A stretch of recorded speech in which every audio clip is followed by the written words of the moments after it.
इस मूवी के स्टार्ट में हम एक बच्चे को देखते हैं जिसका नाम फ्रैंक है और फ्रैंक एक बहुत ही ज़हीन बच्चा है। फ्रैंक ने बहुत छोटी सी उम्र में ही एक जेट पैक बनाया है और वो अब उसे न्यूयॉर्क के एक फेस्टिवल में सेल करने के लिए आया था, लेकिन उसके जेट पैक को रिजेक्ट कर दिया जाता है क्योंकि उसका जेट पैक प्रॉपरली वर्क नहीं कर रहा था। और अपनी सारी मेहनत को वेस्ट होता देखकर फ्रैंक अब बहुत ज्यादा डिसअपॉइंट हो गया था और अब फ्रैंक उदास होकर उस जगह से बाहर आ जाता है जहाँ पर उसे एक एथीना नाम की लड़की मिलती है। वो फ्रैंक को एक लेबल पिन देती है जिसके ऊपर टी लिखा हुआ था और उसे अपने पीछे आने को कहती है और अब वो एथीना को फॉलो करते हुए वाटर राइड लेता है और ये वाटर राइड उसे एक टनल तक पहुंचाती है जहाँ पर उसके बैच को स्कैन किया जाता है और उसे फिर एक लिफ्ट तक पहुंचाया जाता है। लेकिन यहाँ पर हमें पता चलता है कि ये कोई लिफ्ट नहीं है बल्कि एक टेलीपोर्ट मशीन है, यानी ऐसी मशीन जो किसी भी चीज को विदाउट ट्रेवल किए एक जगह से दूसरी जगह पहुंचा देती है। और यहाँ पर ये टेलीपोर्ट मशीन फ्रैंक को टुमारोलैंड पहुंचाती है। टुमारोलैंड में फ्रैंक हर चीज को देखकर दंग हो गया था क्योंकि यहाँ पर हर चीज हाईटेक थी। फ्रैंक को ये अब एक अलग ही दुनिया लग रही थी और अभी वो सारी चीजें नोटिस ही कर रहा था कि एक रोबोट उसका जेट पैक ले लेता है। फ्रैंक उन गार्ड्स को देखकर डर जाता है और उनसे बचकर वहाँ से भाग रहा होता है कि एक ब्रिज से नीचे गिर जाता है, लेकिन फ्रैंक का जेट पैक उसे जमीन पर गिरने से बचा लेता है। और यहाँ फ्रैंक को रियलाइज हुआ था कि उसका जेट पैक बिल्कुल ठीक हो गया था और अब वो वर्क भी कर रहा था। इसी मोमेंट पर अब इस लैंड पर उसे दोबारा एथीना मिलती है और एथीना फ्रैंक को इस लैंड के बारे में बताती है और वो उसे कहती है कि इस लैंड को टुमारोलैंड कहते हैं। अब फ्रैंक एथीना के साथ इसी लैंड में रहने लग गया था और यहाँ पर उसे बहुत ज्यादा मजा आ रहा था। वो टुमारोलैंड में बहुत सारी इन्वेंशंस करता है और अब मूवी में हमें दिखाया जाता है कि काफी साल गुजर गए हैं और अब दोबारा हम अर्थ पर एक लड़की को देखते हैं जिसका नाम केसी है।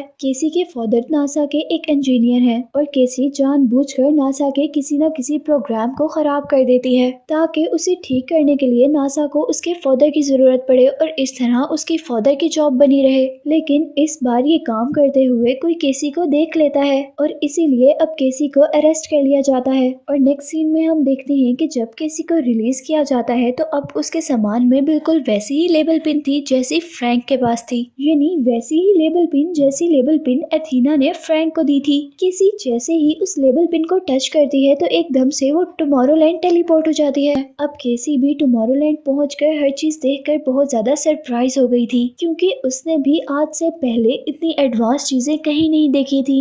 यहाँ हर चीज बिल्कुल डिफरेंट और एडवांस थी। केसी को ये सारी चीजें देखकर बहुत मजा आ रहा था। अभी केसी इस लैंड को देख ही रही होती है कि अचानक उसके बैच के ऊपर काउंटडाउन स्टार्ट हो जाता है जिसका मतलब था कि उस बैच की बैटरी लो हो रही है और अब काउंटडाउन के 0 होने से केसी दोबारा अर्थ पर टेलीपोर्ट हो जाती है। केसी अपने साथ होने वाली हर चीज से बहुत ज्यादा कंफ्यूज थी। उसे बिल्कुल समझ नहीं आ रहा था कि उसके साथ असल में हुआ क्या है। उसे ये भी नहीं पता था कि वो जगह थी क्या वो मैजिकल लैंड थी। केसी के लिए ये सब कुछ बहुत ज्यादा कंफ्यूजिंग था। केसी को वो बैच मिलना और फिर उस लैंड में जाना और अचानक उसका घर वापस आ जाना। और अब केसी अपनी कंफ्यूजन दूर करना चाहती थी और इसीलिए अब वो अपने भाई के साथ मिलकर इस बैच पर रिसर्च करती है और अब रिसर्च करने पर उन्हें एक शॉप का एड्रेस मिलता है। केसी जल्दी से अब उस शॉप पर जाती है और उस शॉप पर जाकर वो शॉपकीपर्स को वो बैच दिखाती है जो उसे उसके सामान से मिला था। यहाँ पर शॉपकीपर्स वो बैच देखकर अब बहुत ज्यादा हैरान हो गए थे और अब वो शॉपकीपर्स गुस्से में केसी से इस बैच के बारे में इन्वेस्टिगेट करते हैं, लेकिन केसी को उस बैच के बारे में कुछ भी नहीं पता था क्योंकि वो बैच तो उसे उसके सामान से मिला था।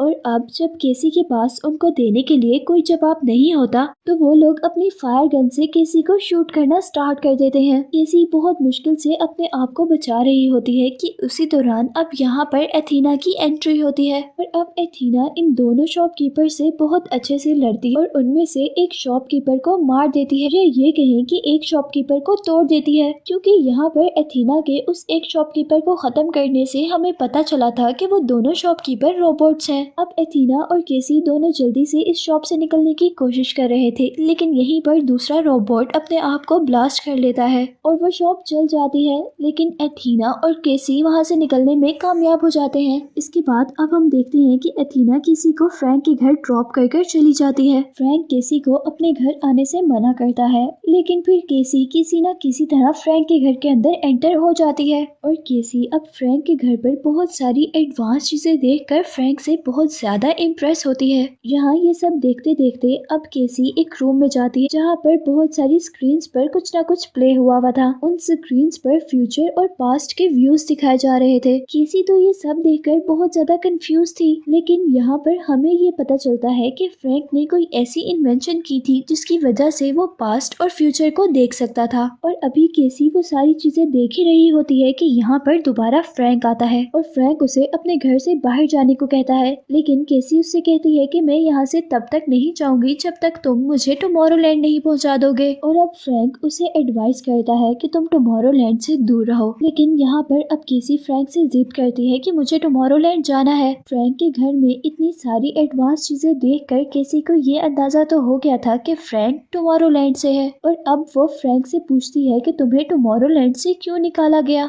और इसके जवाब में अब फ्रैंक उसे कहता है कि मैंने एक फ्यूचर देखने वाली मशीन बनाई थी और इसीलिए मुझे टुमारोलैंड से निकाल दिया गया। अब केसी की नजर एक स्क्रीन पर पड़ती है जहाँ पर वर्ल्ड डिस्ट्रॉय होती हुई नजर आ रही थी। और अब फ्रैंक उसे बताता है कि ये सब बिल्कुल सच है और ये अर्थ डिस्ट्रॉय होने वाली है, लेकिन केसी उसकी बातों पर बिल्कुल भी बिलीव नहीं करती। वो कहती है कि ऐसा बिल्कुल नहीं हो सकता और केसी का ये बिलीव एक मिरेकल लेकर आता है। और इस स्क्रीन पर अर्थ की डिस्ट्रक्शन का जो टाइम चल रहा था वो ज्यादा हो जाता है, यानी अर्थ की लाइफ बढ़ जाती है और ये तबाही थोड़ी दूर चली जाती है। ये सब कुछ फ्रैंक के लिए बहुत ज्यादा हैरान कुन था, लेकिन इस सब से फ्रैंक समझ गया था कि हम जिस चीज पर बिलीव करते हैं वही होता है। और क्योंकि केसी का बिलीव इस चीज पर था कि अर्थ को कुछ नहीं होने वाला, इसीलिए अर्थ की तबाही कम हो गई। अभी फ्रैंक और केसी दोनों मिलकर बातें ही कर रहे होते हैं कि वहाँ पर केसी पर अटैक करने के लिए कुछ रोबोट्स आ जाते हैं। फ्रैंक केसी को उन रोबोट से बचाता है और उसे एक बाथटब में बिठाता है। और इससे पहले कि वो रोबोट अब यहाँ पर केसी को मार दे, फ्रैंक जल्दी से उस टब को एक रॉकेट की तरह उड़ाता हुआ वहाँ से ले जाता है। और उन दोनों के यहाँ से उड़ते ही फ्रैंक का घर जल जाता है और वो सारे रोबोट यहीं पर खत्म हो जाते हैं। अब वो टब उनको एक रिवर तक लेकर आया था,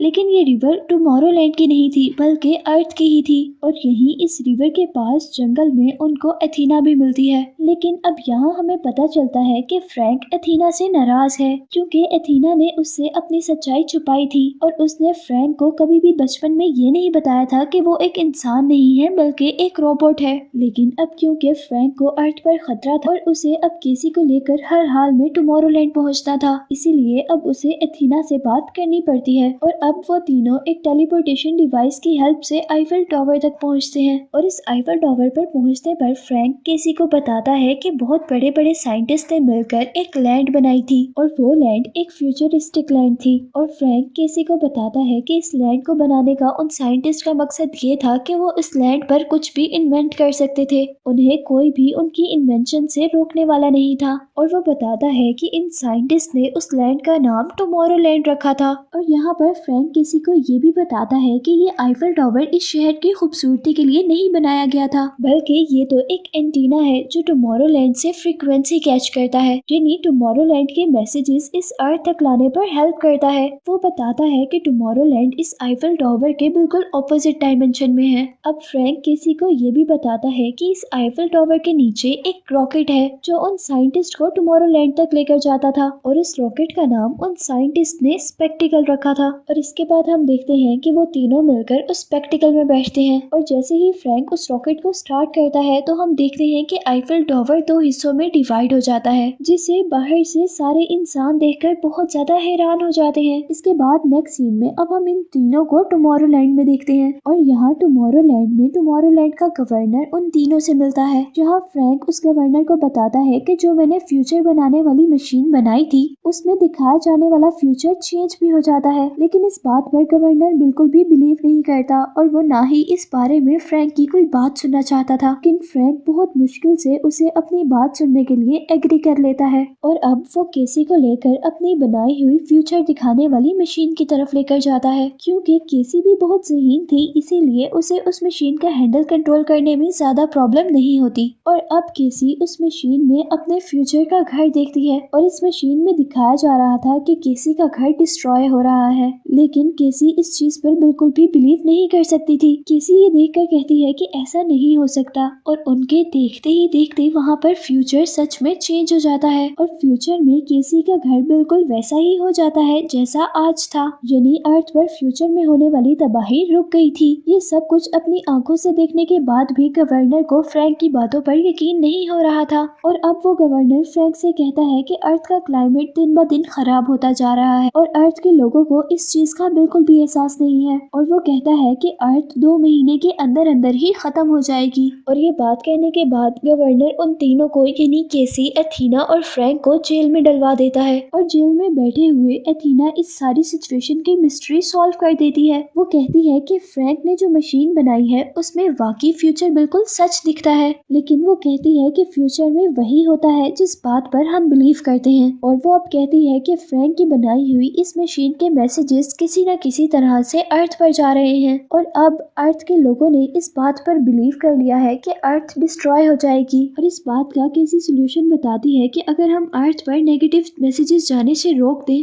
तो इंसान पॉजिटिव सोचने लगेंगे और उनकी पॉजिटिव थॉट से फ्यूचर जरूर चेंज हो जाएगा। और अब केसी और फ्रैंक ये सारी बात जाकर गवर्नर को बताते हैं, लेकिन गवर्नर उनकी एक बात नहीं सुनता और वो कहता है कि पहले भी अर्थ पर ये सारे मैसेजेस भेजने का मकसद यही था कि अर्थ के लोग अपने प्लेनेट के लिए कुछ ना कुछ करें। और इस बात का किसी जवाब लेती है कि वो लोग ऐसा इसलिए नहीं कर रहे क्योंकि उनके दिमाग में नेगेटिव थॉट्स आ गई हैं और उन लोगों ने ये बिलीव कर लिया है कि अर्थ तो डिस्ट्रॉय हो जाएगी। लेकिन अब गवर्नर को इनकी बातों में कोई इंटरेस्ट नहीं रहा था और वो अपने लोगों से कहता है कि इन तीनों को अर्थ पर छोड़ाओ। और अब अर्थ पर वापस जाते हुए फ्रैंक अब गवर्नर से हाथ मिलाता है। फ्रैंक के हाथ मिलाने का मकसद सिर्फ ग्रीटिंग नहीं था, बल्कि वो गवर्नर के हाथ पर लगी वॉच के बटन्स दबाना चाहता था, इससे वहाँ पर अर्थ का एक डोर बन जाएगा। और फ्रैंक का ये काम करने का मकसद ये था कि वो गवर्नर को लेकर अर्थ पर आ जाएगा और पीछे से एथीना और केसी वो मशीन डिस्ट्रॉय कर देंगी जिससे फ्यूचर के बारे में पता चलता था। यहाँ पर एथीना केसी को एक बम देती है, लेकिन गलती से केसी से वो बम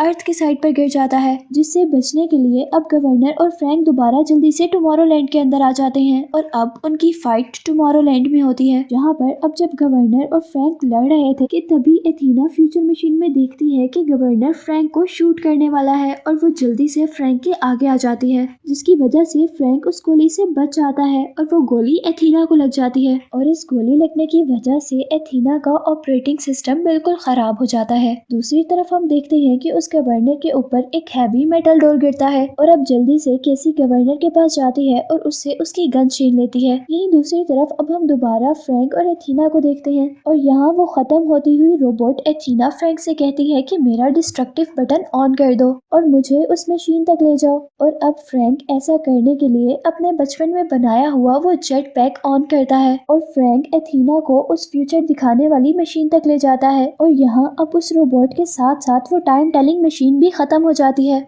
और वह मशीन नीचे आकर गवर्नर पर गिरती है, जिससे गवर्नर भी खत्म हो जाता है। इसके बाद हम मूवी के मिड क्रेडिट सीन में देखते हैं कि केसी अब दोबारा अर्थ पर अपनी फैमिली से मिलने के लिए जाती है और यहाँ पर हमें पता चलता है क्योंकि केसी के भाई और फादर दोनों इंजीनियर थे, इसीलिए उनको भी टुमारोलैंड में आने की इजाजत मिल जाती है। और अब मूवी के लास्ट सीन में हम देखते हैं कि फ्रैंक और केसी इस टुमारोलैंड के गवर्नर हैं। वो अर्थ के बहुत से ऐसे लोगों को टुमारोलैंड तक लेकर आते हैं जिनमें टैलेंट था, जो कुछ ना कुछ नया बनाना चाहते थे, जो कुछ इन्वेंट करना चाहते थे। और यहीं पर हम देखते हैं कि अब वो टाइम भी गुजर गया था जिस टाइम के अंदर अर्थ ने डिस्ट्रॉय होना था, लेकिन अर्थ डिस्ट्रॉय नहीं हुई थी, सिर्फ इसलिए क्योंकि अब लोगों ने इस बात पर बिलीव कर लिया था कि अर्थ डिस्ट्रॉय नहीं होगी। और यही सब दिखाते हुए ये मूवी एंड हो जाती है।